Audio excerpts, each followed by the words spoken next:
Mes chers amis de Café Évangile, Jésus le menaça. Silence, sors de cet homme. Alors le démon projeta l'homme en plein milieu et sortit de lui sans lui faire aucun mal. Mes chers amis, nous célébrons ce jour la mémoire de Saint Grégoire le Grand, pape et docteur de l'Église. Le pouvoir de Jésus-Christ, notre Seigneur et Sauveur, sur les démons est un pouvoir absolu. Et cela, en premier lieu, doit nous amener à ne pas minimiser ou bien ne pas faire comme si c'était une invention des hommes, l'existence du mal. Le mal existe, bien chers amis, c'est une réalité. Et ce mal qui existe est en constante lutte contre le bien, en constante lutte contre la création de Dieu, en constante lutte contre la création la plus aimée de Dieu, qui est l'homme. Et c'est pour cela, chers amis, il est très important dans notre vie de ne pas oublier que avoir connu le Christ doit nous amener à ne pas ouvrir la porte à l'ennemi de par nos actions, de par nos actes. Parce qu'il est comme un lion qui cherche à dévorer.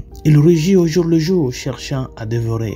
Il cherche à te faire du mal. Mais si toi-même tu t'exposes, il va te prendre. Nous sommes voués à une lutte constante pour que le salut que le Seigneur Jésus-Christ nous a apporté, que ce salut qui se manifeste de par son autorité et de par sa puissance sur les esprits mauvais, que cela parvienne à son achèvement dans ta vie. Qu'est-ce que cela signifie? Premièrement, ne pas ouvrir la porte au mal.